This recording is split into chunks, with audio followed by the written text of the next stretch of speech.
Hello, everybody. First of all, I would like to thank you, Ilma, and all the MailerLite team for giving me the opportunity to speak. It's not so often when I would do that in general. Basically, I'm the man who is managing things, not speaking so much or talking to the audience so much. So it's quite a new thing for me.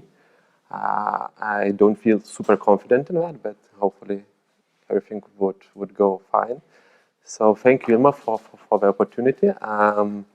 First idea what came into my head is that when different people meet each other and speak to each other, talk, great things happen. And I think it's very important not to be in that box and look around what's surrounding you and look into different businesses and try to learn from each other how we can perform better and become better people and better businessmen. When I look to my story, my personal one, this is exactly what I learned and what I see is because I grow up in a completely different area comparing to what I'm doing today. And, like in that movie, Karate Kid or something, when someone is being taught to do one exact thing all the time and to be as good as he can be, for many years, it's very hard for you to start doing something differently. So I was that kid. At some point of time, my dream came true. I started to work at a company called Apple. So I was closer to what you are doing now, more with IT, technology, stuff like that. And I was in that company for 7 years. And I was being trained like a Karate Kid to be a fighter. Not a fighter, but a salesman. And I was in sales for 7 years. And this was my strongest attribute. I think I was quite successful. My career ended at central office for Eastern Europe and Central Europe in Budapest, and I was taking care of 11 countries. That was an amazing victory for me at that point of time. So, but I came to that point exactly for what I was doing well. I was a sales guy, and I was good at that, I think so. I'm still good at that, most probably. And when I changed my life completely, creating my own stuff, my own thing, called Good Life. I have a slide. Good Life.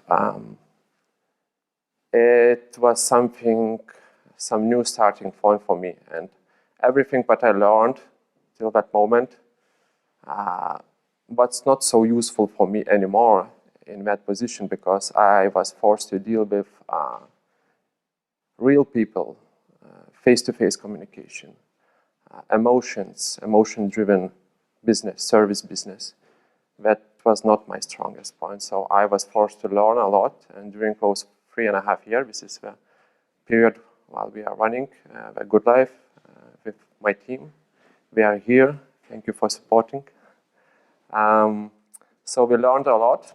And when MailerLite invited me, this was exactly what I was thinking would be interesting for you to hear, how I was falling, and we as a team were falling, we were making mistakes, learning from that, and improving.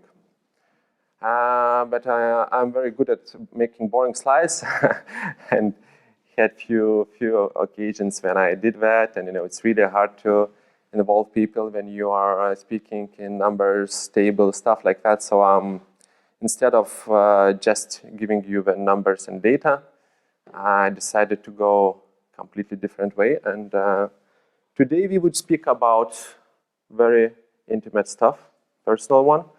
We would speak about personal relationship, about people behavior, about emotions, about sex, things what some people sometimes avoid to speak about mistakes in a relationship and things like that. So if we put a friendship on a side, basically it can go two directions. It can be a one-night stand, a short, impressive performance, or it could be something long-term. So I would start from a dirty part. Here it is. Had anyone from the audience had a moment like this? Maybe someone want to share some story? Any hands? Do we have a brave one? Anyone? Nobody had a one-night stand one. Usually about such things they tell that it's something to remember but nothing to share. Yeah. It says like it's very nice to remember that, but it's like not really you want to talk about that, yeah. So I think those like examples really help us to understand some things, and when you see this lady smiling, yeah, it's a very nice emotion. But probably she had a very nice time with that guy, and closing the door in front of his face.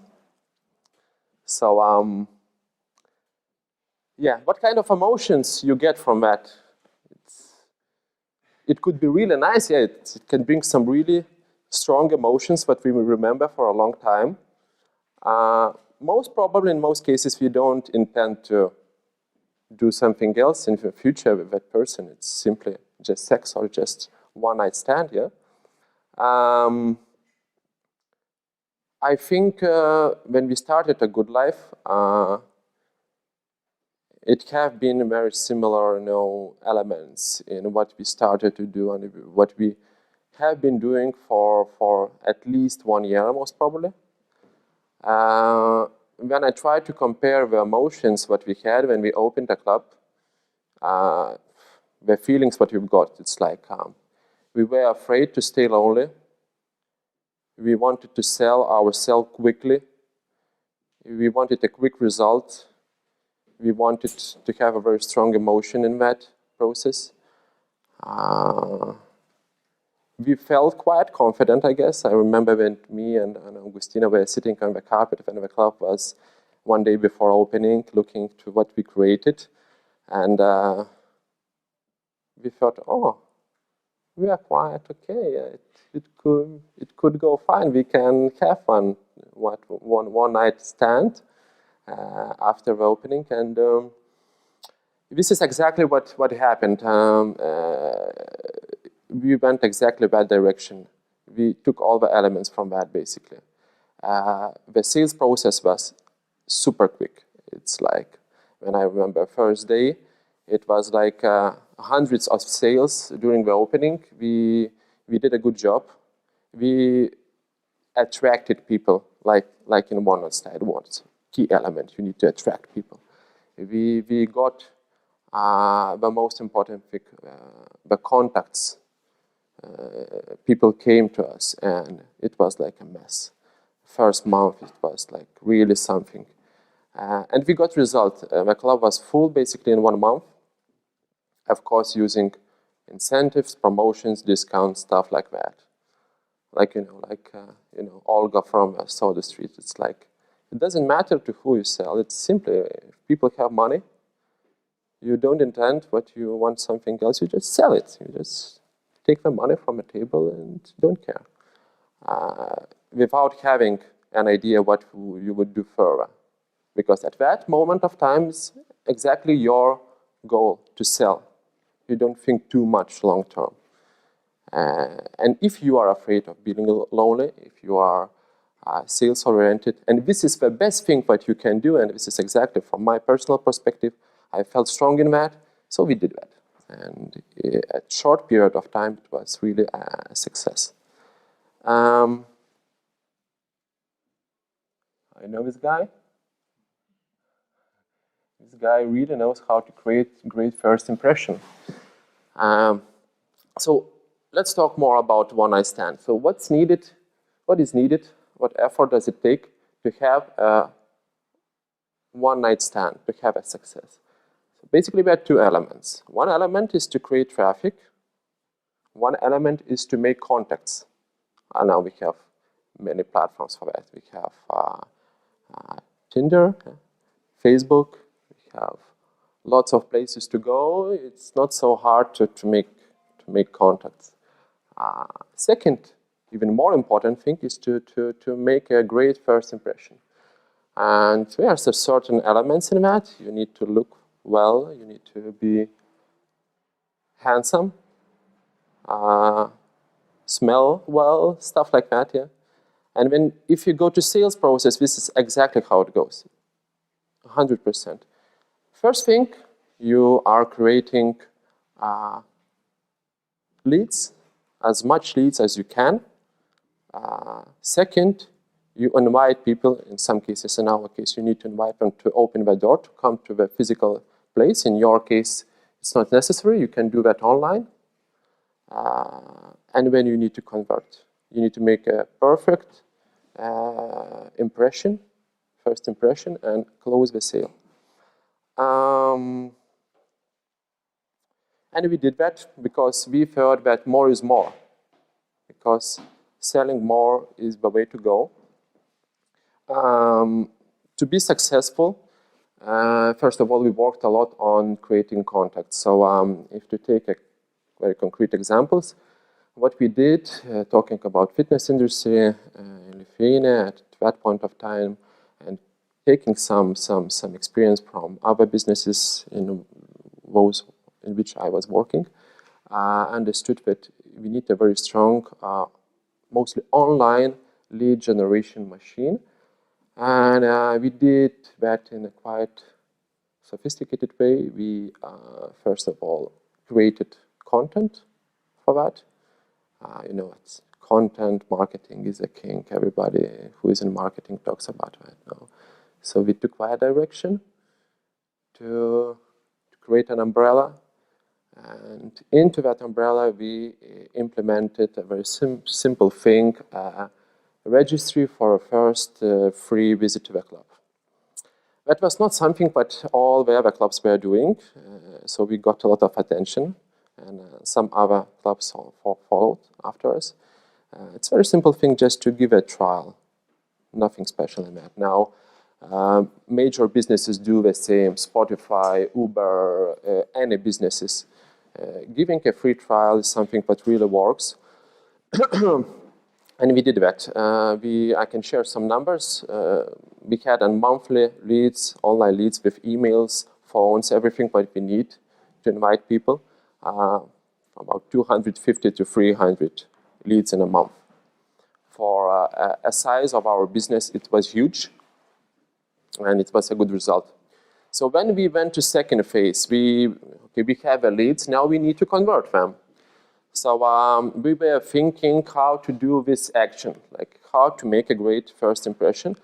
And we went into a lot of details. I took some practice what I had with mystery shopping in Apple stores. I was working on that, coaching store managers even how to do those things, how to perform fine when the customer enters the store.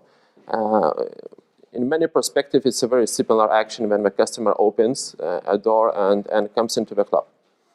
And I understood that it's a very emotional stuff, and it's even more comparing to Apple, it's a very emotional decision. Sometimes it's almost 100%.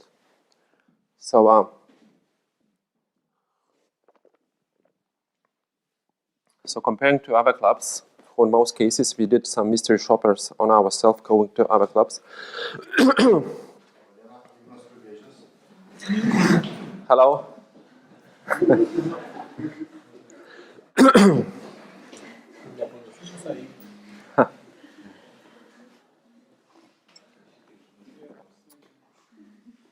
So what we did, we understood that we need to have a very personal approach. So first of all, it was a person who was always meeting you when you are coming to the club and dedicating all your time for only you. So you got a feeling that you are the most important person in the club when you open a door. That's a very important thing. Then we had a procedure, scripts, how we perform, how much time we spend to make a great impression. I won't go into details, but it's like asking for right questions, identifying needs, your history, doing business, what's your goal, what's your lifestyle, working hours, etc., etc., etc. Some specific points connected to your health things, etc., etc. So in a period of like 20, 30 minutes, you get the feeling that it's like people care about you, and they really want to do something with that and to help you. And if you had like a game changer was if you add on top of manager who has a poster, like a sign on his chest that he wants to sell, if you involve another person on a side, creating like a simulation or something on the go, especially like just going through the club or something, someone, I don't know, another customer, it may be in best case scenario, and we even had a scenarios how to make it happen all the time, a trainer who has another sign that he is a competitive person who is not a salesman in most cases, at least for most of buyers, is involved in the process and just ask you a few questions. Oh, hello, how are you doing? And oh, I see you want to join us. Would you like to train with us? Let me show you some moves or something. Wherever, it doesn't matter even specifically what he does. But if he shows the intention to help you during the sales process, basically it's 100% success, at least from our practice. So this is what we did, and the conversion rates what we had was like 70-80% from visits to closing the sale, which is quite okay, I guess. So at that period of time, if you take the math, you have 200, 300 leads, you have closing ratio, super high closing ratio. It's done, like the job is done, and you have nothing to do more. You just continue what you learned, and we've been in this position. So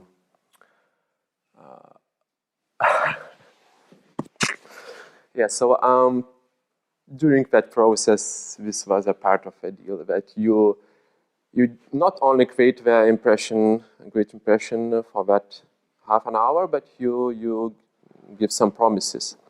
And in people relationship, we used to give promises, even without knowing if we would be able to execute them. So we had a longest list of promises at that point of time, thinking that we may execute that. Not really.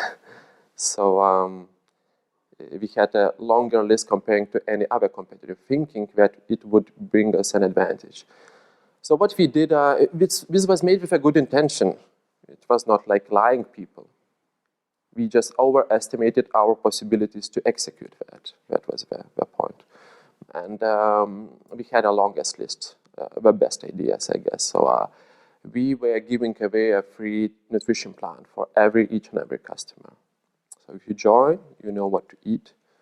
We were working a lot on specific algorithms, how to make it work, how to build a right nutrition plan for a right person. Second, more important, you get your personal manager, the person who would solve your problems during the process. And third, the strongest one and hardest one, and most important one, you get your personal trainer, your own personal trainer, each and every time when you join the club. It was with strong intention, what I had from the very beginning, creating this business to make it personal. And I knew that trainer is a key factor in that process. And we did that promise. At what point of time we were giving promises that we would give you a personal trainer. He would take care of you a whole period when you would be a member of a club. And that sounds super, super nice. The issue was that we have not been executing on that always.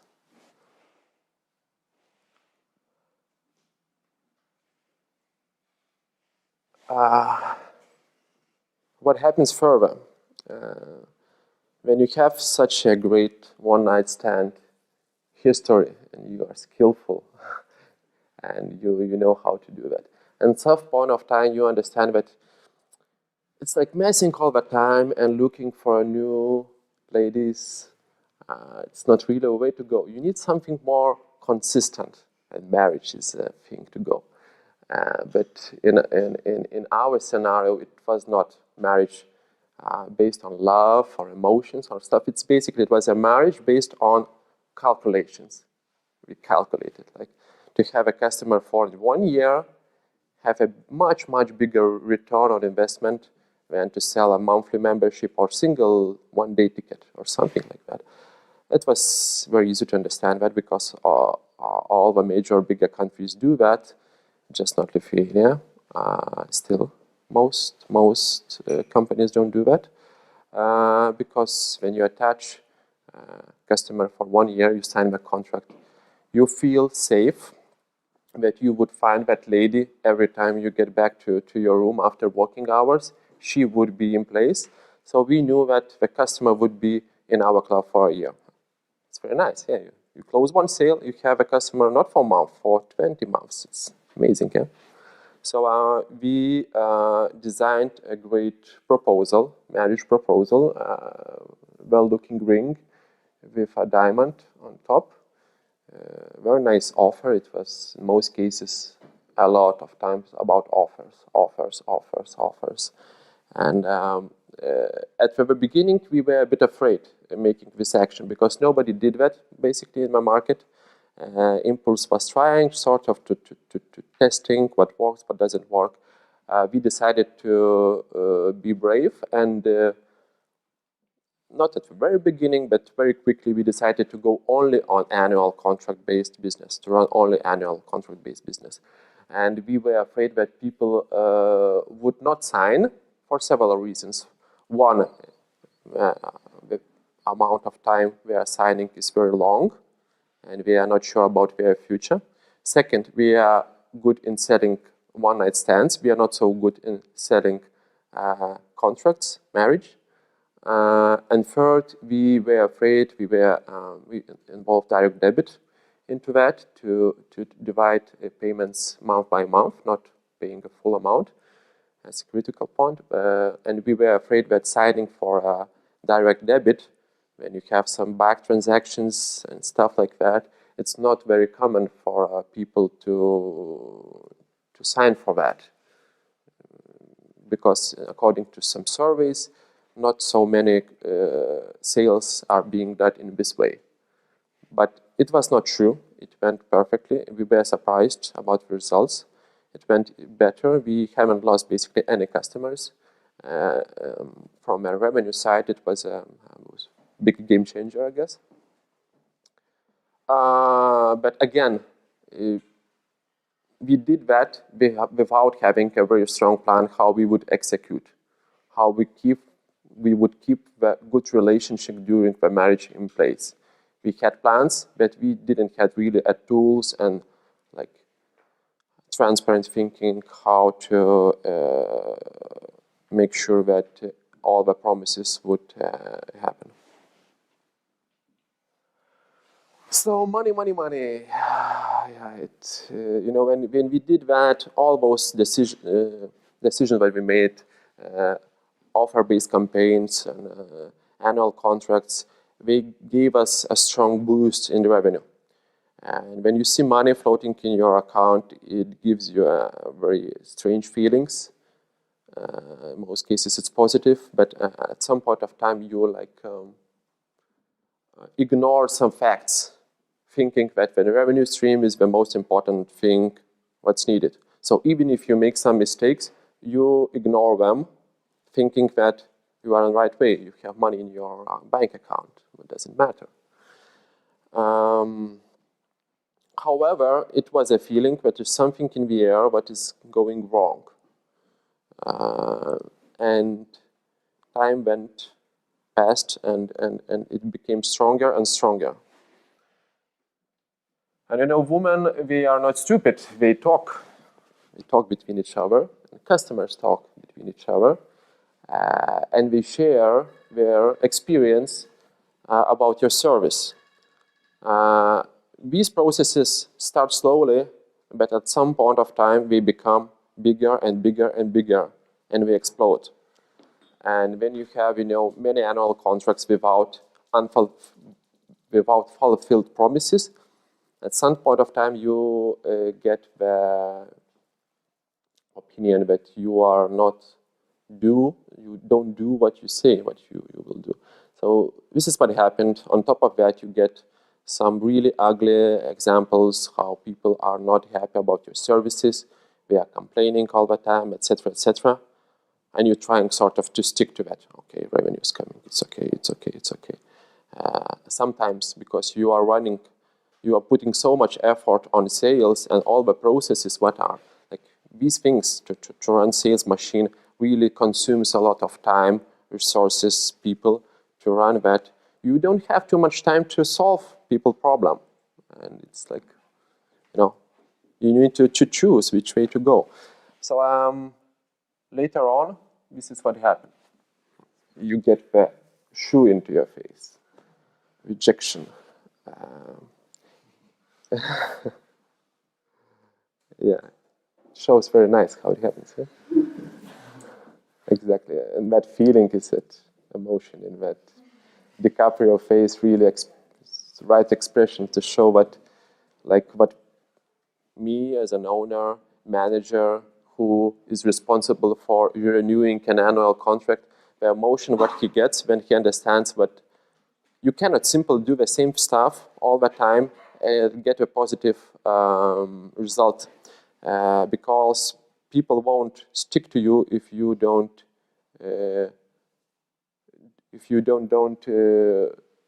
do things what you promised before.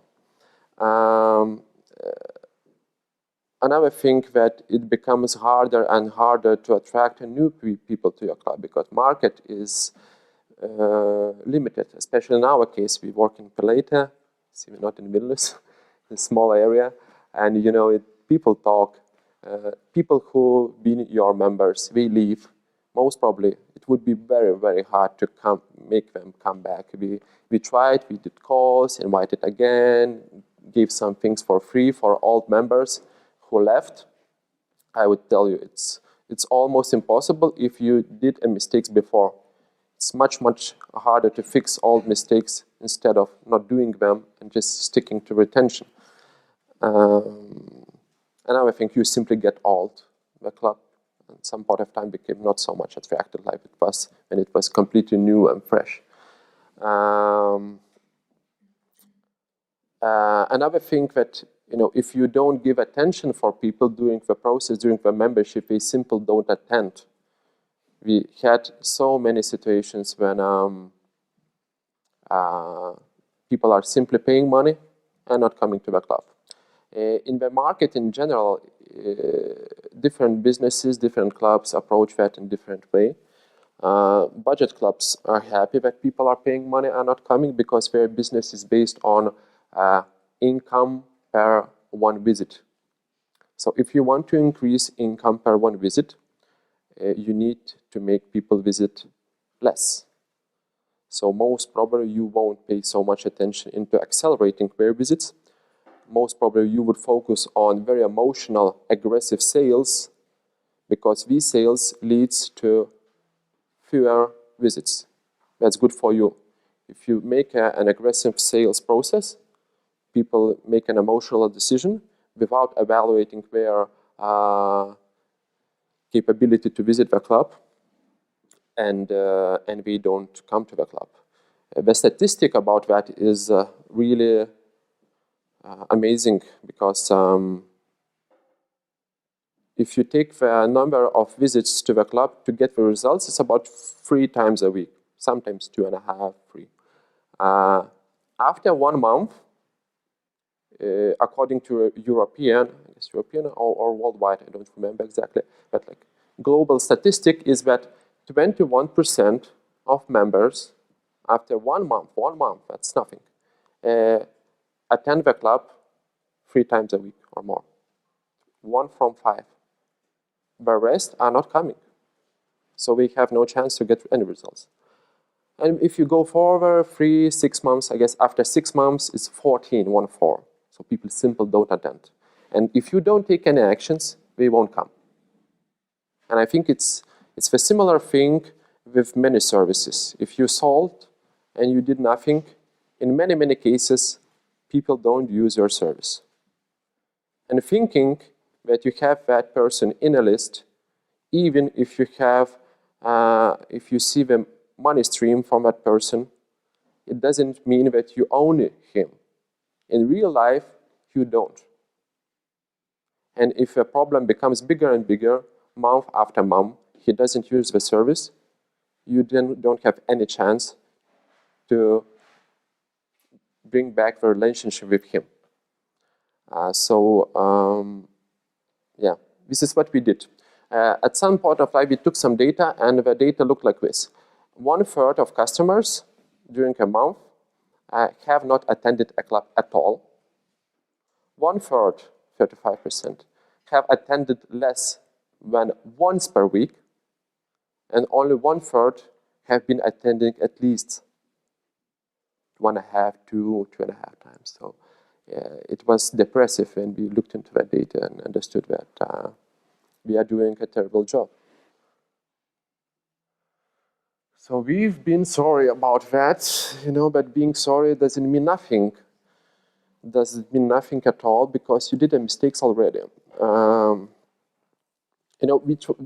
When we understood that, we tried to sort of involve some action points into the process what we had to solve that. And but it was like really trying to grab a small possibility, but not really the strong decisions to change a whole process. For example, we've been calling for people before, not when you need to reassign the membership, like 1-2 months ago, asking to come to meet a trainer, giving some things for free again, so free nutrition plan, free training plan, something.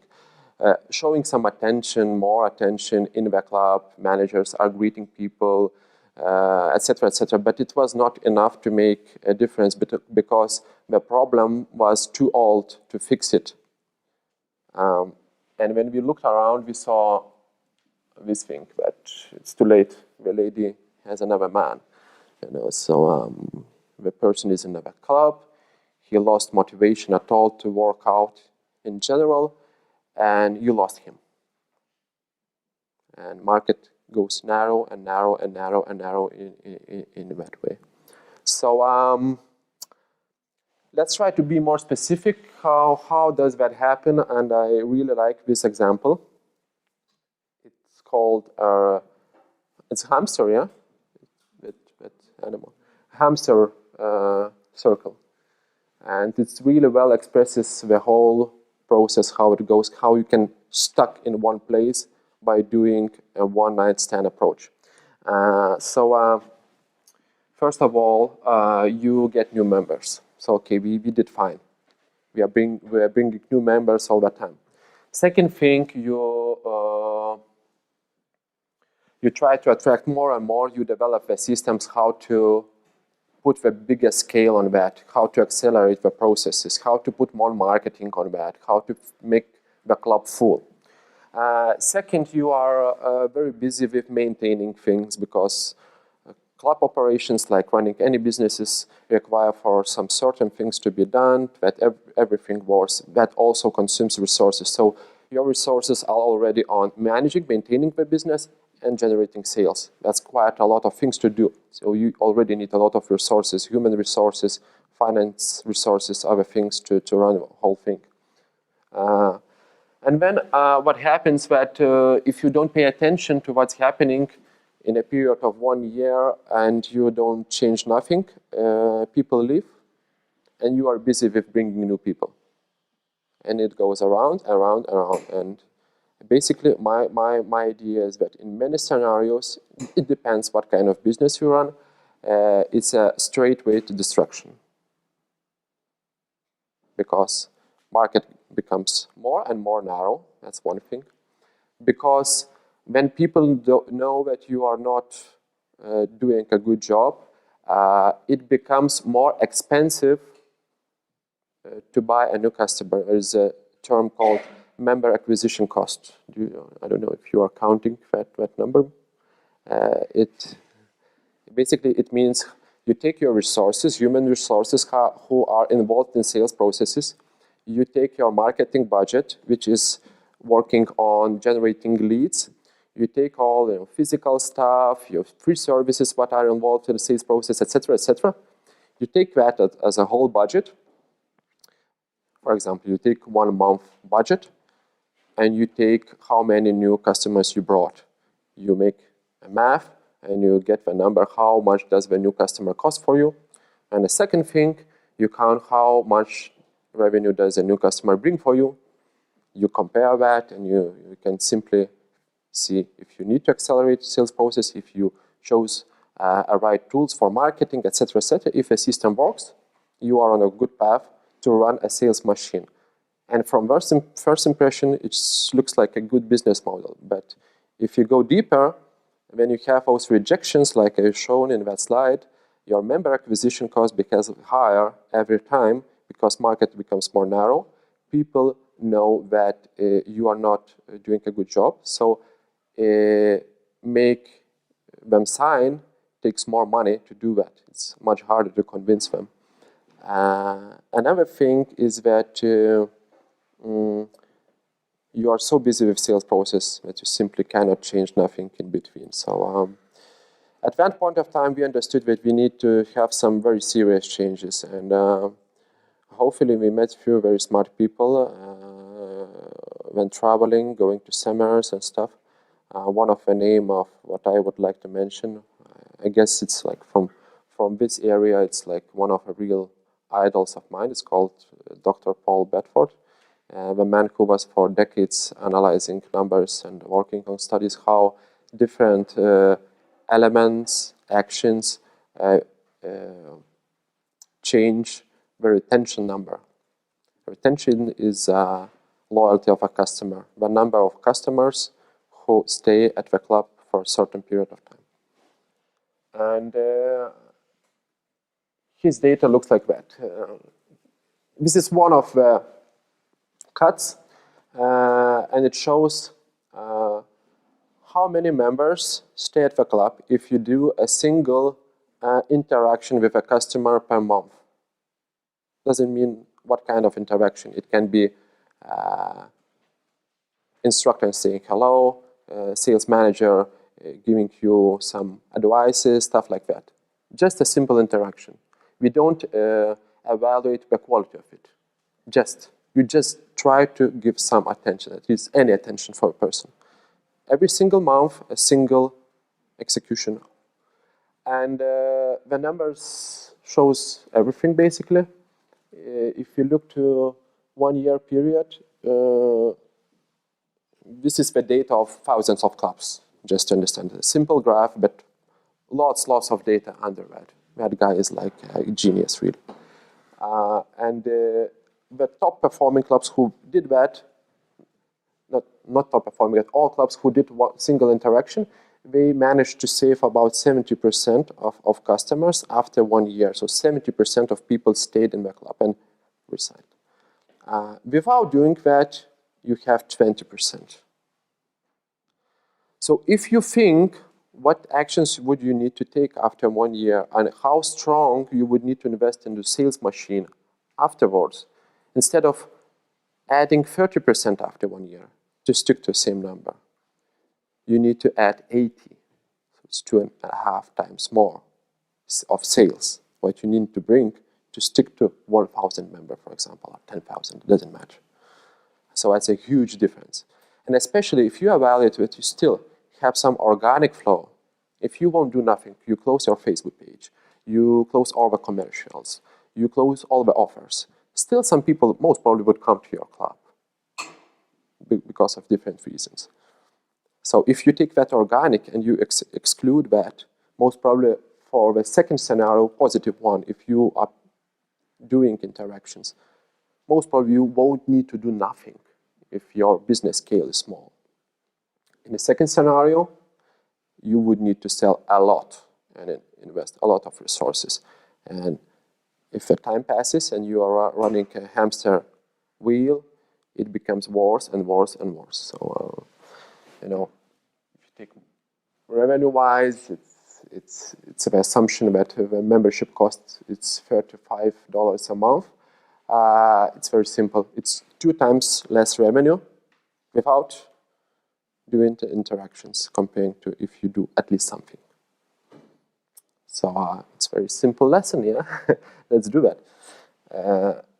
But of course, it's not very easy.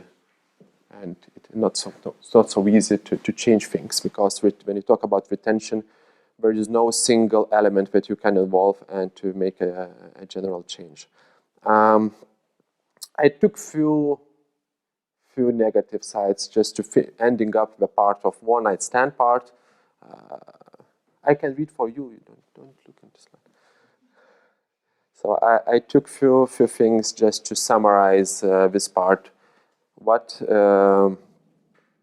downsides do we have if we run a sales-oriented business? So small letters. Okay. So first thing, what I mentioned, if you lost the customer, it's almost impossible to return him. That's one thing. And investing into that, returning an old one, most probably would be a waste of time. Bringing a new one would be cheaper. This is at least the learnings what we had.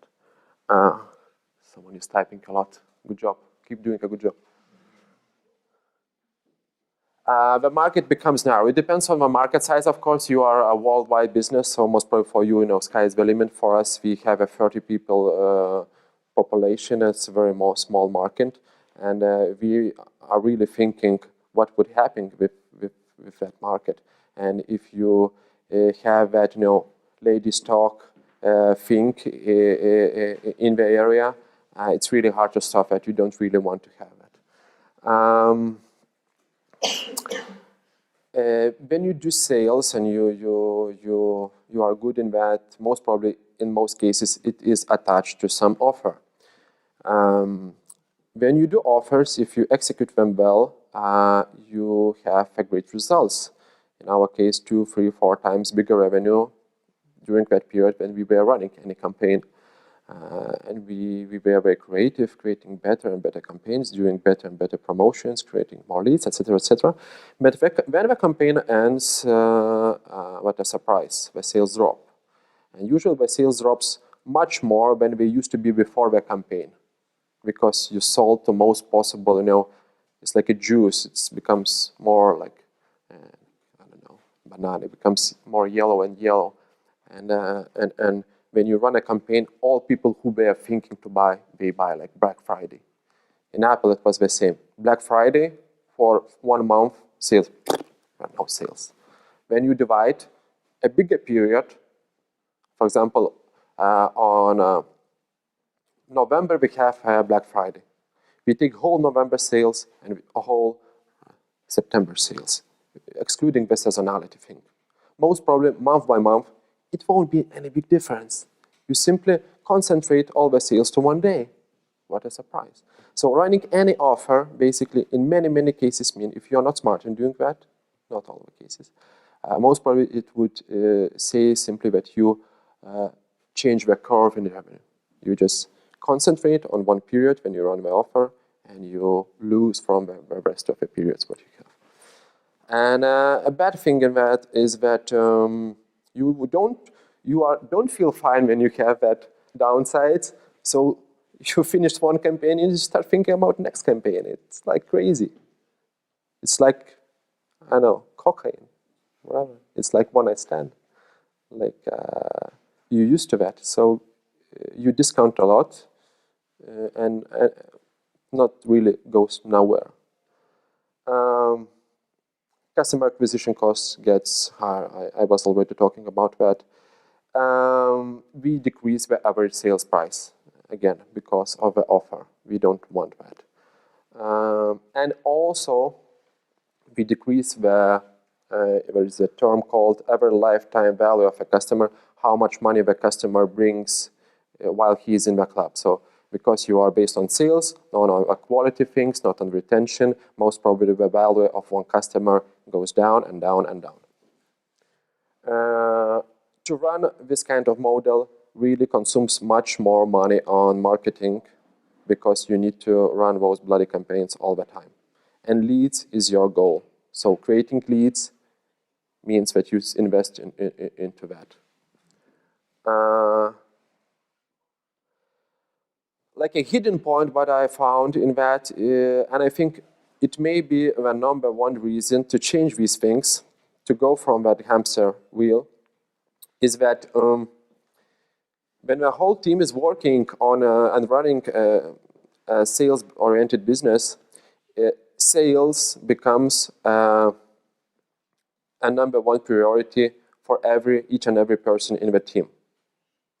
And if you force people to be better in sales, they would be better in sales, not on the rest. And we had an example, we have a few trainers here, when we as a club been oriented on sales, and trainers become oriented on sales, on a quick results. And selling for a new customer was more important than sustaining the customer, personal customer. So when you know that you are good in sales and you can bring a new personal customer, you don't put enough effort into process because you know that you can bring another customer into that place. So if any issues, for example, if there is a lady who is like really demanding and not really nice, and I'm thinking, maybe I don't want to have this customer and meet him on a daily basis, I simply don't sell. I even reject. Sometimes she says, I want to train with you. And we had some examples when trainer was saying, sorry, but I don't want to train you. Really. Sounds crazy, but it happens. And I think I feel my fault in that because we were creating sales-oriented culture in the team. Okay, organic flow. I think that could be a very strong weapon from positive side for any business, or it could be a very big challenge for any business. If you are investing in retention, most probably organic traffic would rise because you have networking outside of the club between people who are saying that you are doing a good job, and they would come organically. You don't need to invest into marketing that they come. They simply know that you are good, and they would. If you are not doing that, you need more and more sales to cover that because organic traffic becomes super low. And when you start running the campaign, organic traffic may be zero. It can be no new members coming to the club if you don't take actions. Okay. What do we have here?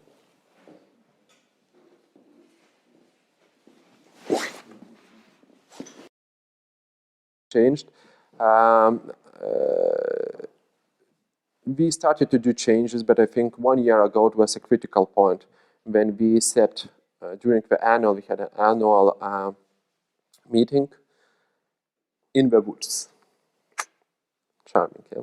So when you go out of your box, good ideas comes. And I was thinking a lot how to set up the whole process of annual planning, and it was crazy. I had so many ideas, but more ideas is not the best thing, like more sales is not the best thing. So I understood that less could be more. And during that process, we started from understanding who we are. I think it's a very important question to ask who you are. Like Ilma was telling a story, how you are doing some things and how strange does it look for us because we are running and living in completely different environment. But I think that's very important to be very honest to yourself, to you as a team, and to be drastical a bit sometimes, saying who you are and who you are not. So we had a discussion talking about values and what we do best, and we got to the point that we need to focus on one single thing. A few years ago, for annual planning, we had like bullet point number 1, target number 1, target number 2, target number 3, KPIs, is lots of stuff, mostly about sales. Now we said, okay, let's stick to one single thing, thinking that it would bring us a success. And I think it was the moment. And we understood when thinking what would be that number one thing, we were thinking about that as a mission of the company. We didn't have a very transparent mission, to be honest, before that. we didn't have very transparent values about that. I was reading so many articles about how it's important, etc., etc. But when you need to work and you have daily challenges, it's so hard to stick to that. And I'm very happy that we wrote that with capital letters, and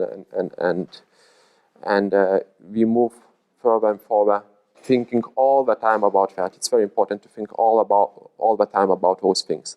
So that mission, what we have, is very simple. Is to make sure that every customer that comes into the club gets results.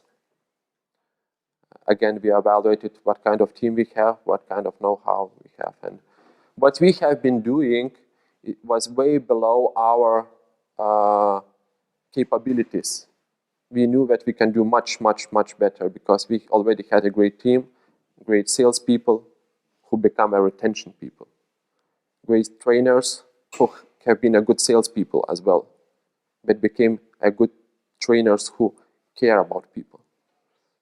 And when we made this decision, I think all the processes started. So focusing on one thing was a very important aspect. Again, if you want to change, you need to stop doing what you have been doing before. So when we said us that we would change things, we decided to take some drastic actions in changing procedures internally. So taking example by example, we had a sales process of selling hot cookies, basically. It took like a few minutes. You close the sale, you are aggressive, that's it, it's done. Some people came to club on weekends. It was no manager at all in the club. Some administration lady spreading the keys, and you're saying, oh, I think I want to join. Oh, okay, put a sign. Oh, okay, sign is here, done. That's fine, we have it. In most cases, not all cases, but in many, many cases, no trainer, no manager, nobody really paid some attention to that person who signed on weekend. Things like that. So one thing, we cut the sales on weekends. We cut all the sales who were being performed in reception and were low quality sales closing operation. We got rid of the strongest aspect what we had when one night stand, or as we call it, a free trial to the club. It was deleted from our procedures. We got rid of that because I was thinking that was a cancer in our company. A cancer, not because of people try the club, it's nothing bad with that, but a cancer because we put so much effort in giving promises that we won't execute instead of really having a high quality sales process, which leads to the planning how you would work with a person for. So we changed that as well. And many, many other things, everything that was related to sales. Basically, our slogan became, our goal is to let our customer get results, and we won't do any sales anymore. To make it loud and clear and transparent, because it was in our blood already, it was a part of our culture, so we decided to say ourselves that we won't make sales. We won't make sales. We would retain people, and that would be completely enough to stay healthy, to earn money, and to be successful. So what does the man needs to do for the Daisy that she would feel paralyzed with happiness? So basically happiness for us was the results of a customer. We felt that the customer would be happy if the customer would get results. And we were analyzing what does it take to make that true for each and every customer. And when you are running not a studio, not 50, 100 people, hundreds, thousands of people, it's a scale challenge. You need to be very smart in designing processes. So a few learnings, and again, some examples from other countries come first. First important thing that we learned. I think there are many similarities in the other businesses as well. is where it's called induction period, the first 1 to 2 months after the customer joins the club. That's critical. In most cases, your actions, what you do during that first period, may be a few times more important than the actions what you would take after, for example, half a year or something. And you need, basically, during that process, we are talking about a person who wants to be healthy and fit and to get some results, you need to create a habit. You need to create a habit that he used to involve at least 2 hours in his weekly routine coming to the club, and you need to get your body and the whole mental system, get used to the feeling when you are exercising, because for those people it's something new. And in these times when everybody is rushing, everybody is busy, everybody is working over hours, I saw the number being in Lima in Love. One guy was showing how much time people are spending in modern age for different things, and parents spend 7 minutes during a day for their kids. 7 minutes of high quality interaction with kids, imagine. And we are asking for at least 2 hours a week. Can you imagine? We are asking for a lot of time. And we know if we won't manage this, if we won't crack this, that people won't stay. We know that. If people are not attending Balhav during the first 2 months, they won't attend anymore in most cases. So we had a communication plan in place, and we were executed that consistently to make sure that people are starting from the right position and attending from the very first day. And most contacts that we were doing with trainers, with managers, calls, follow-up calls, after meeting a trainer, because we have in our process a free personal trainer who meets every 3 months. That's, I think, a very important part. Afterwards, we involved instructors into the process, getting you more and more attention, giving you more and more attention every time you open the door.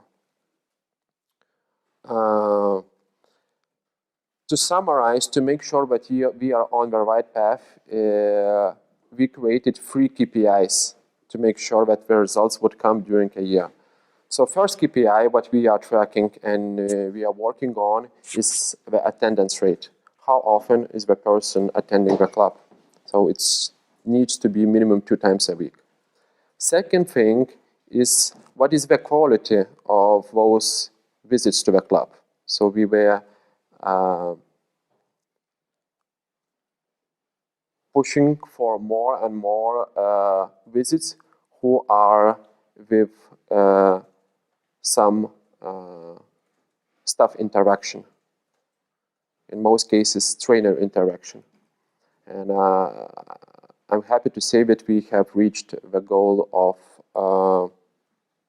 75–80% of visits. What are those visits are the trainings with a trainer. So basically, only 20% of visits to the club are without trainers. To express better, basically, if you come into the regular club, there are many people working out alone.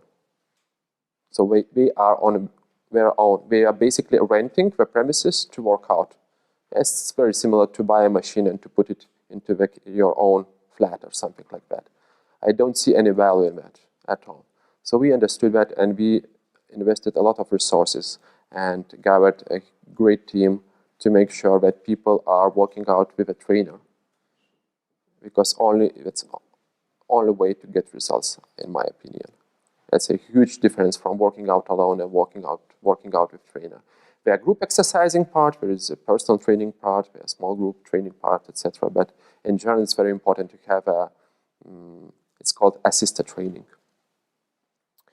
And third thing, after we have people attending the club, we do have assisted visits. The third thing is to make sure what we are executing fine. So the feedback of the customer, to make sure that they see the value in what we are doing. So feedback mechanism, I think we still can do better on that, to be honest. I know that most sophisticated companies do NPS. Do we have some marketing people in the audience? Or no? Yeah. So you should know, yeah? Net Promoter Score. Big companies, Apple, Tesla. I know Tesla is 97. You heard about that? Imagine 97.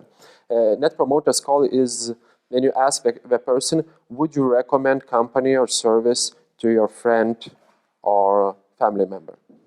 And you are saying from 1 to 10, would you? That's like, I would say, like number one thing of how companies track their performance and get their feedback from their customers. So Tesla have 97. That's amazing. All the owners of Tesla say that they would recommend Tesla to their friends.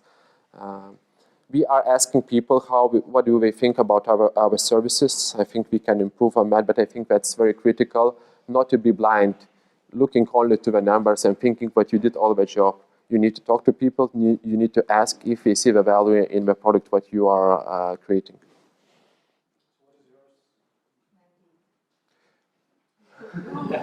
Yeah, we ask. How we ask is, did you like the service that you got? It's a bit different. Augustina. Sorry. Yeah. So, and the number? Oh no.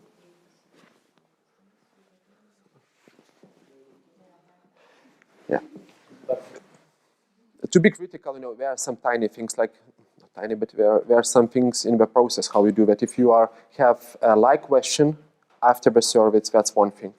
If you make a call, that's another thing. If you send an email, you would have another numbers, another conversion, another thing. It depends. But I see a really big importance in that, and we do semi-annual questionnaires for people, what kind of things you would like to improve, how you evaluate different kind of parts of our services, etc., and these things.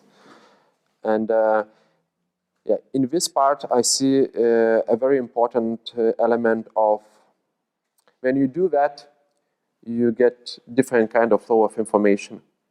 And in many cases, it's really hard to read those negative stuff about what you have been doing. Sometimes, some of those comments, not really true. It may be in some cases. I think it's very hard to be strong enough to say, okay, this is a hard customer. This is really a hard customer, a demanding one, to say for yourself that my goal is to work with those hardest one. They are still our customer. I think it's called the creators. And I want to create a promoter from him. And companies who work with the worst customers, with the most demanding companies, and create a promoters from, I think, the most successful one. So when we set those KPIs and when we had a plan in place, we understood that to make it work, we need a team. And like, do you like the move? I think he is drunk. Okay. We have some beer, by the way. So you need some support. You need some friends who would help you to get results. And we knew that we can reach that only with the support of whole team. And it was new for all of us, so we were forced to train some new things. How we move some sales-oriented processes to retention-oriented processes. And changes are always hard. And our decision was to go for drastic changes. So not a secret, many people said that, oh my God, it won't work. I won't go for that. In some cases, we ask for people to do more, to get out of their comfort zone, especially for trainers. We try to convince them why there is a meaning in that for all of us, not only from business perspective, but for them as an employees, as a people, to focus on retention more instead of sales. So I think in on this area, trainings, team building, stuff like that really matters. Without that, it's not possible to get results. I want to learn everything about you. So, when you have that marriage, it's not possible to live with a person without knowing him, because we all are different and our customers are different. And when you have that scale of thousands, it's not anymore like, 35 people are not attending the club. It means that Petros, Andrews, Simona, Juste are not attending the club. And Simona is not attending because she has, I don't know, animals at home, kids, having holiday. She's busy with work because he got a new job 2 weeks ago, stuff like that. So you need to know everything about the personalities of your customers. And listening is a key. Listening, and listening is not easy because you need to be very patient to do that. And this is also a skill that you need to learn. So we were forced to learn how to listen for the customers, starting from the very beginning in a sales process. 80% of that, in my opinion, need to be listening for the person while he's talking about him. If you are the speaker one, something goes wrong. And during all the processes, all the contact during the annual membership and trainers meet people, etc., it's all about listening, knowing them better, because if you go deeper, the results that people are expecting in our case scenario are very different. Even if it's losing weight, because it's like 70–80%, the way how people want to do that is very different. Their training level is very different. Their family status is very different. Their history is very different. They have illnesses, diseases. They have a different kind of way how they spend their free time, working hours, etc., etc. And I think personal service has great benefits instead of simple service, standard service. And in service-oriented business like we are running, it's crucial. So we are still working on that. To do that, we bought and now we are working on a new tool called Virtual Gym, a software. What would help us to talk and communicate with people better. Basically, this is a software having an element of CRM, having an element of programming in an app, having an element in communicating with customer. And we are two good parts of that. One, it helps for the trainer to have a strongest connection with the customer all the time, because even outside the face-to-face communication, you are very close to the customer. That's important. Another thing for the customer, it's much easier to understand the path what he took, because you see the training plan, you know on what dates you are attending. Trainer is sending you notifications, stuff like that, motivating you, groups, etc., some for both sides, that you sort of have a role between the trainer and a customer when having this tool. So we are very enthusiastic in developing this stuff. It's quite new for the market. All our team have a gear of iPads, and hopefully with your help, because you are the IT crowd, for us it's like a really huge challenge. We will crack that and move that communication between customer and trainer to a new level.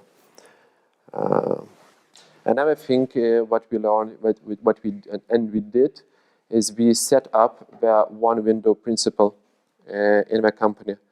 So we understood that having all the contacts in place, and we, according to communication plan, what we have, it's like minimum 10 planned interactions with a customer.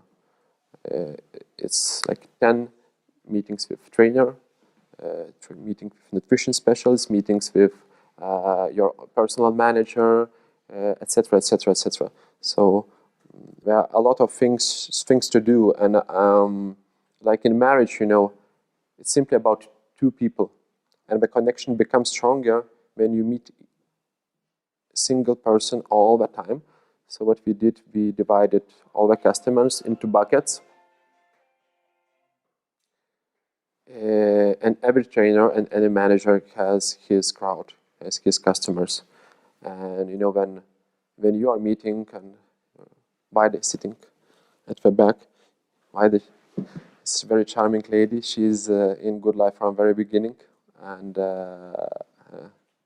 you know, yeah, this is a moment for her.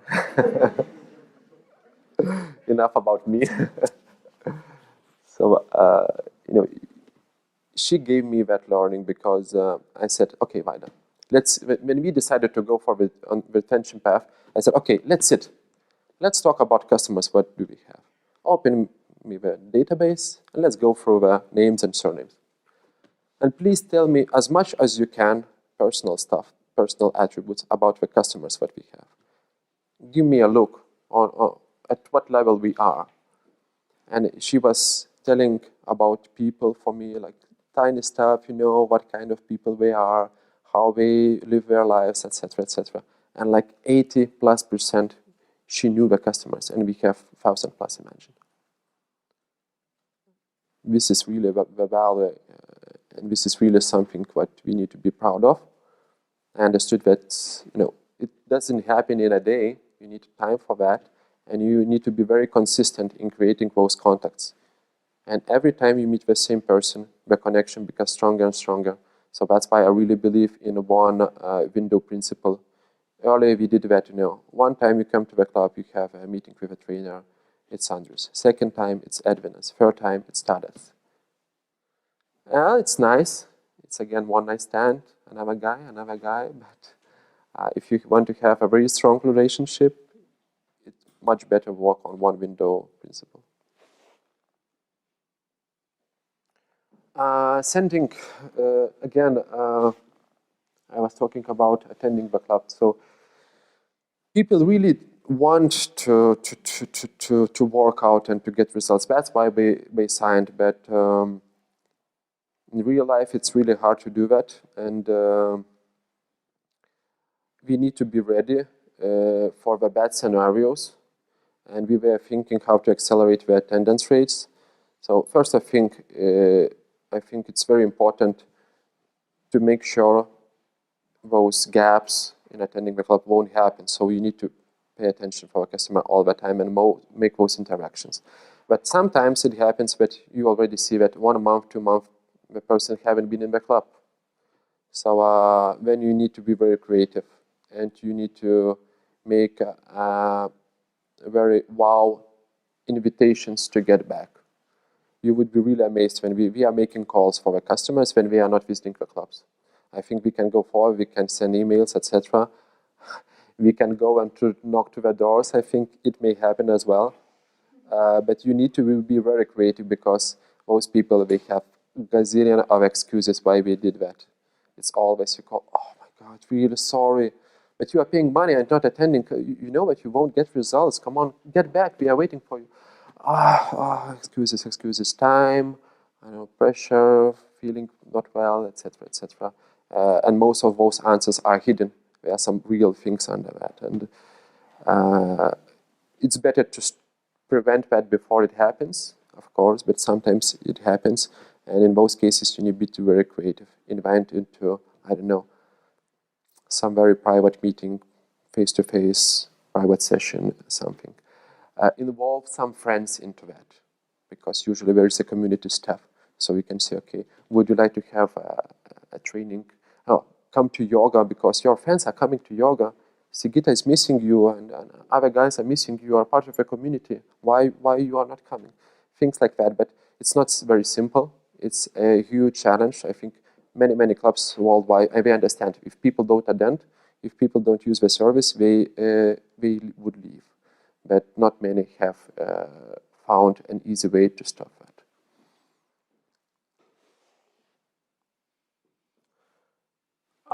Again, talking about marriage, we say, I would be with you at good times and at bad times. And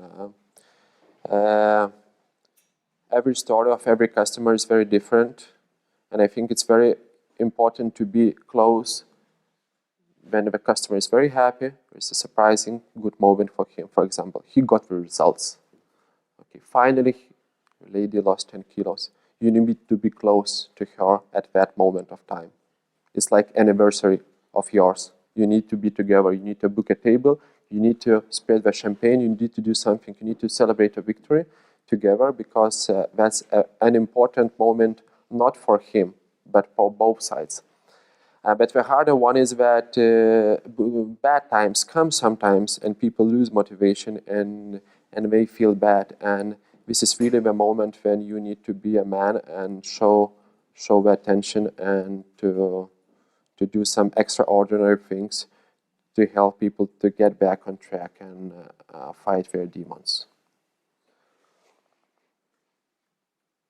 And I was talking about that bad customers at bad times. That's the challenge. I think we need to see into those worst case scenarios and to be brave enough to fight them, not to ignore them. Because each and every story, when you did that, it's really something. As high is the challenge, as big is the trophy you get. I think so. We had a discussion. What a nice eyes of that lady here. We had a discussion that, like in MailerLite, you have lots of online communication. In our business, I believe only in face-to-face communication. It doesn't mean that one strategy is wrong, other strategy is right. It just means that we are face-to-face people, and we are creating lots of tools like, Facebook, Instagram, or other social platforms, web, Google AdWords, remarketing, content marketing, creating articles, stuff like that, newsletters, of course, and we are making lots of contacts with people offline. I mean, offline, it's not face-to-face, but on internet, basically. I don't believe that doing only this, we have any chances to stick to the customer and stay at good relationship. We count only face-to-face contacts. We count only face-to-face contacts, and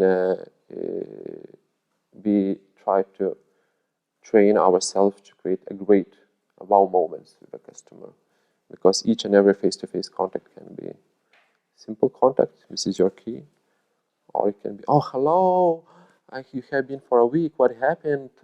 How you're doing at your, I don't know, work, or how was yoga session, and would you come to our party next week to them, and blah blah blah. But those simple things demands for a lot of trainings to be done, and a lot of new skills to be learned.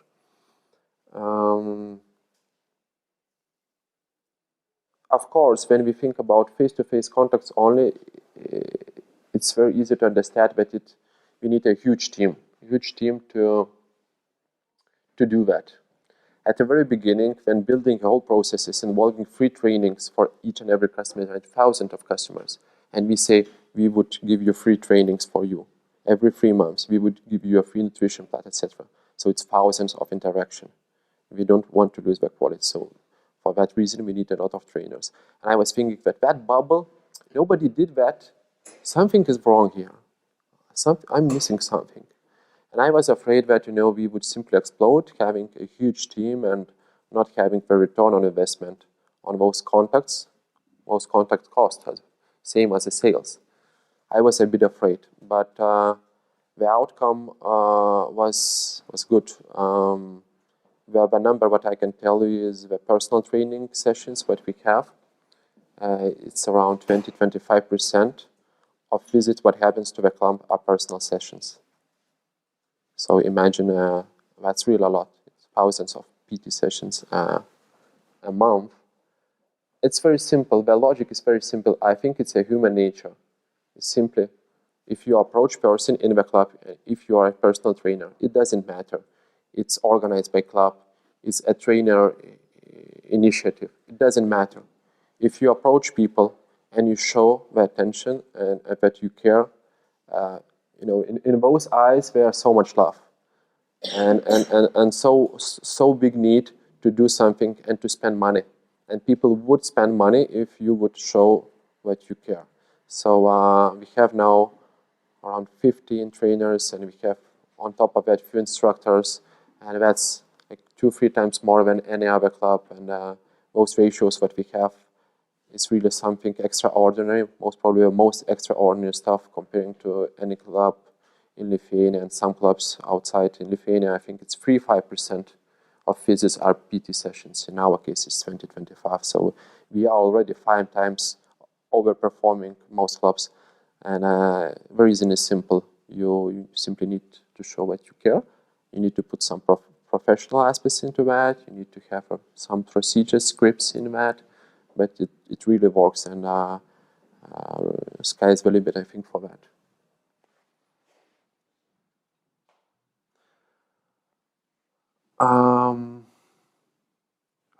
No video. Learn her how to dance and lead her. Like the man need to be a man, like Andrew said today, sitting in Šnekutis and drinking gira. That's grinding. Man need to be a man. He needs to lead. So if you are a person responsible for the customer results, you need to lead. So you need to have a very concrete plan. This is very specific gym stuff. Okay, so but that's important. When customer comes, he is like a kid. We don't know nothing about our bodies and how to take care of them. Like if you go to the doctor, for sure we don't know how to cure ourselves. The doctor knows. This is the approach that we have in the club, and this shows that the trainer needs to be like a doctor. So he needs to be a high competitive specialist who knows how to build a plan for you, how to cure. In our case, it's not curing, it's making people healthy, feeling well, but you need to have a plan in place, and having a consistent planning procedures and experience in that and trainings on that is very important. So because it's related with a routine, it's related with a habit, and without planning, without knowing how to lead during the dance, you won't get the results at the end of the year. So our trainer is the key in this process, and thinking long term, not 1 month, 2 month, 3 month, annual basis or 2-year basis should be the way. Many people are saying, oh, come on, when it would stop? 2 months, 3 months, oh my God. And the answer is simple, it's a whole life procedure. It's like you would stick to that for a whole life. And our goal is to make you feel comfortable with that position and to get results.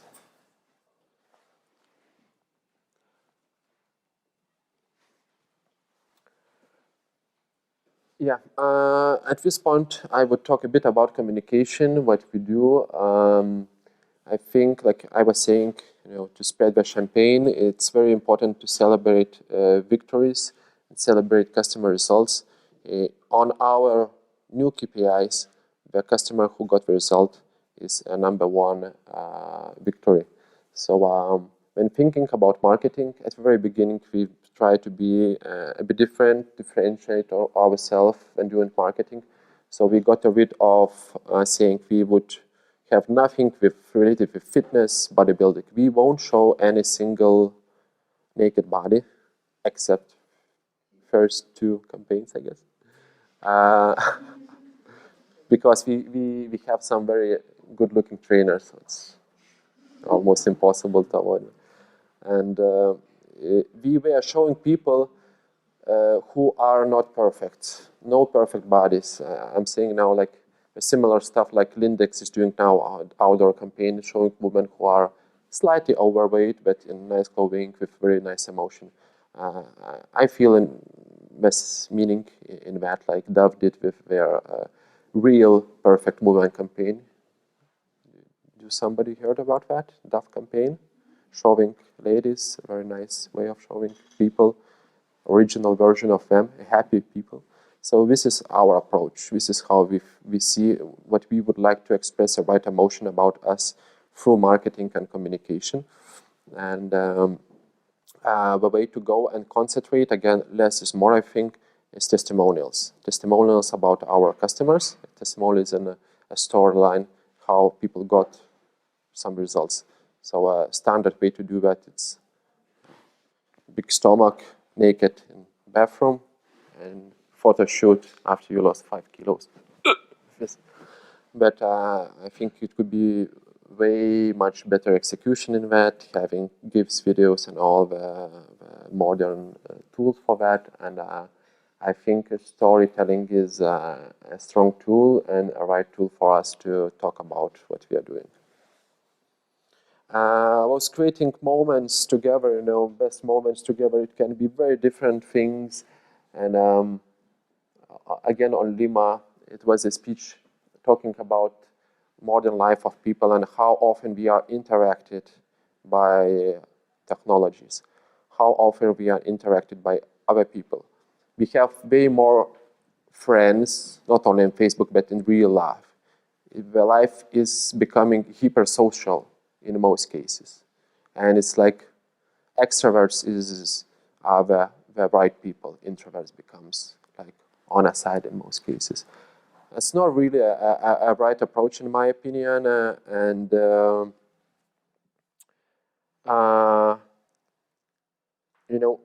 Having all those interactions, having that very messy daily life, really need to be outstanding during the moment when the customer enters the door. And we need to think about each and every meeting during the club, how he feels. So small things are the game changers, like in relationship. Small things make the change. Like finding something in your locker without expecting can be a game changer. And you can create a story for a year. We have some examples. Entering the club, and instructor greets you and does some nice things with you, shows you the moves, leads you to the group class area, just walking 10-meter distance can be a small, very important thing. Having a party with a community of the club, things like that. And there are so many things to do. It seems like there is one goal, well, single goal to get results, but there are so many things into that to make it happen. And it's not easy, but a challenge. It drives us to move forward. Gifts again. It won't never ever be too much flowers for the ladies. It won't be too much gifts for the customers. Last idea of ours is we ask people for the results. This is what we stream for, and I think we should reward people for the results. So some people, especially sales-oriented businesses, we reward after you prolong the contract. It's like to save a dead relationship. I don't know. To ask, let's have a baby when the relationship is broken. It cannot save a relationship. Any gift can't save a relationship when it's broken already. So I think rewarding for the results could be a really nice thing to do. Maybe the result could be to get back on track after you lost 1 month not visiting the club. It can be the victory for you if you got back. It can be some slight changes in, I don't know, weight, or you did some move that you haven't executed earlier. A push-up can be a great victory for you. And rewarding people for a right thing, I think, creates a stronger relationship. Same like in people daily relationship. So, yeah. You know the story. It took some time for that guy to get his results. It may happen that in our scenario, it also would take like a few more movies. The horse. Sleep inside the horse. Yeah, maybe sleeping, doing some extraordinary things for that. But I think knowing the direction, he was streaming for that for many years and get to that point and had so many roles in different movies. And finally, he got to that point. So I really believe that consistent way of doing things is the way of success. And I wish you had some ideas after my boring speech, what you can use in your life to get consistency into the flow, what you are doing, and getting to the place where you want to be. So thank you for your attention and your time. If you have any questions, and I can ask, of course.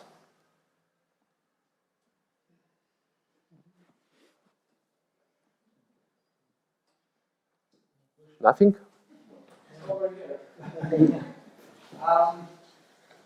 You said that the whole process is learning from the beginning until now, and of course this process will continue in the future. But if you, let's say, would start from the very beginning again, would you do something different? And what would that be? Because times change, and as the company grows, the needs of the company change as well.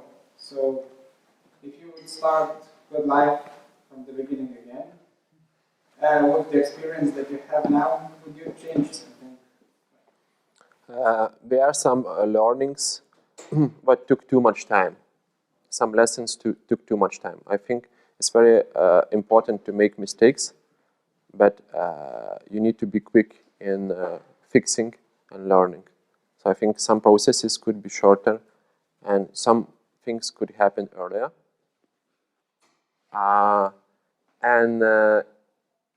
In general,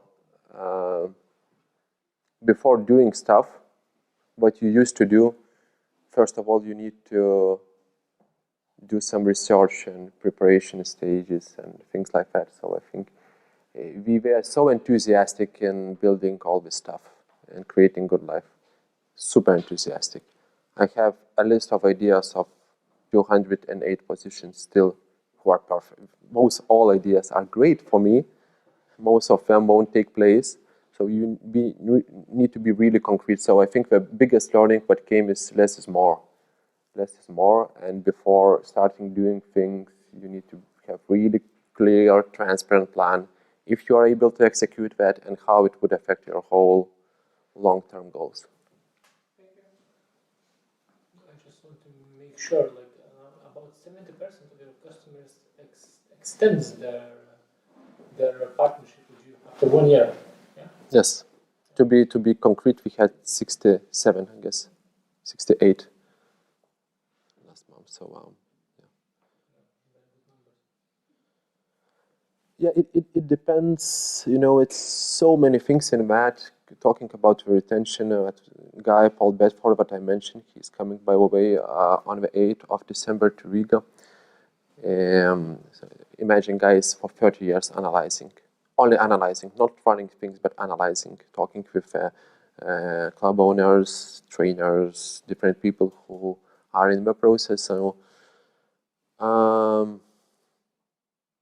there are so many different situations. For example, some clubs who work with seniors, old people, their life is not changing so often. We are not changing their living place, etc., etc. So their retention rates could be much, much higher. Vice versa with young people. Well, it depends on the service, on the location. If your location is the only one, it may help.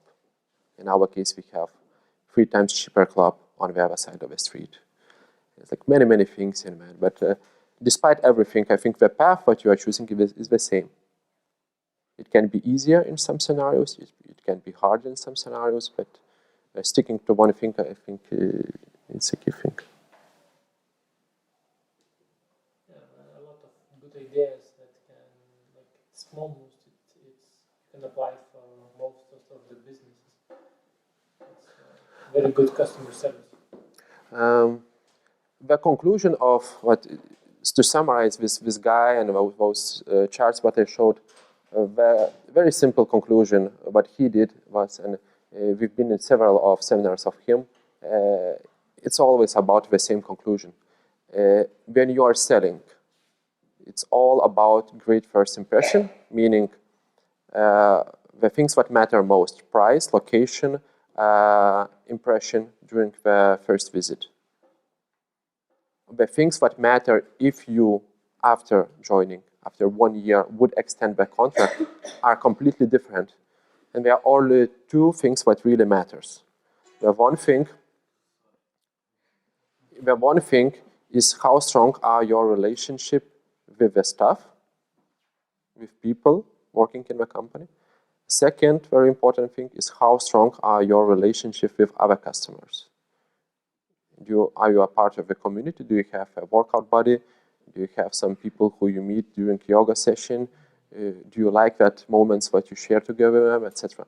So I think what I was describing, it's mostly about staff, customer interactions. I think the new age and new challenges are coming with creating a customer interaction. And I know we have a guy from a through house. Okay.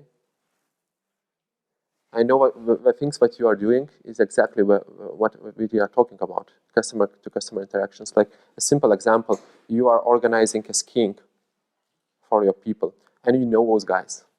You know who is like introvert, extrovert, who like freestyle, who like a free ride, who like drinking on weekend evenings or stuff like that.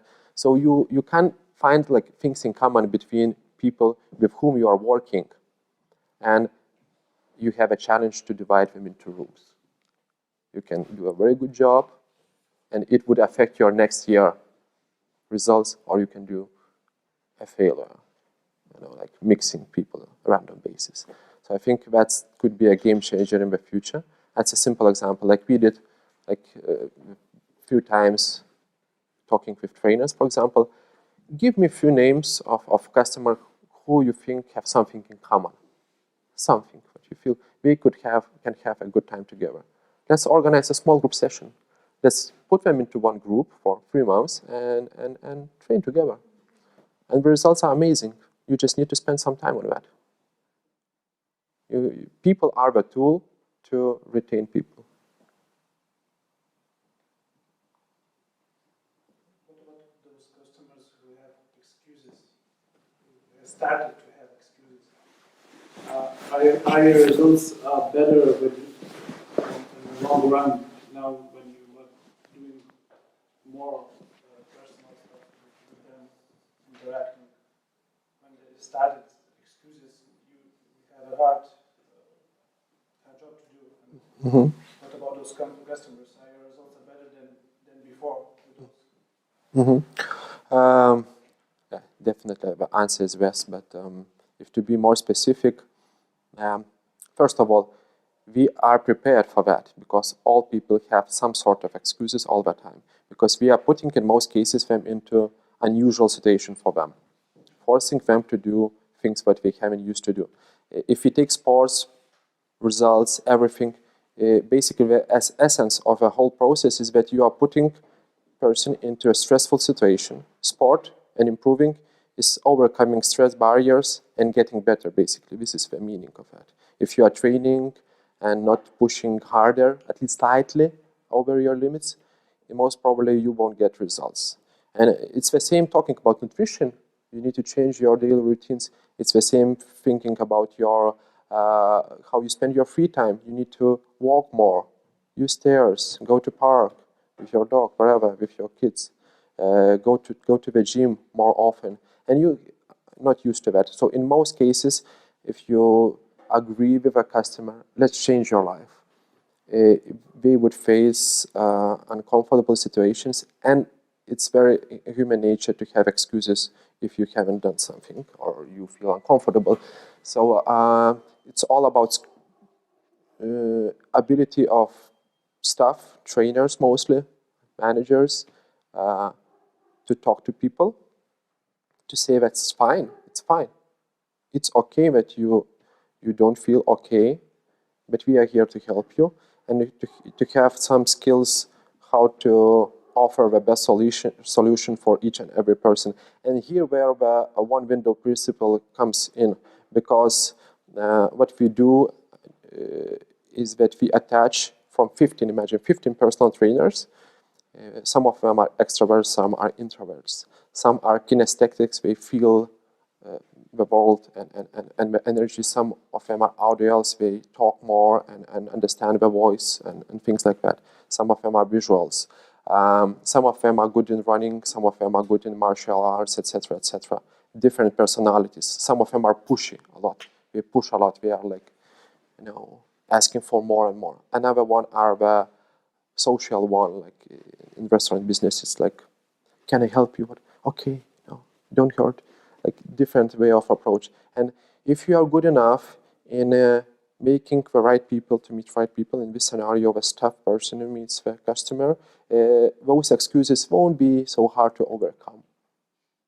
Because similar personalities find common language much easier.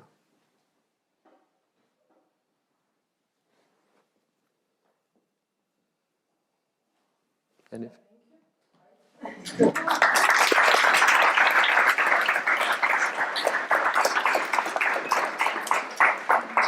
Ačiū visiems.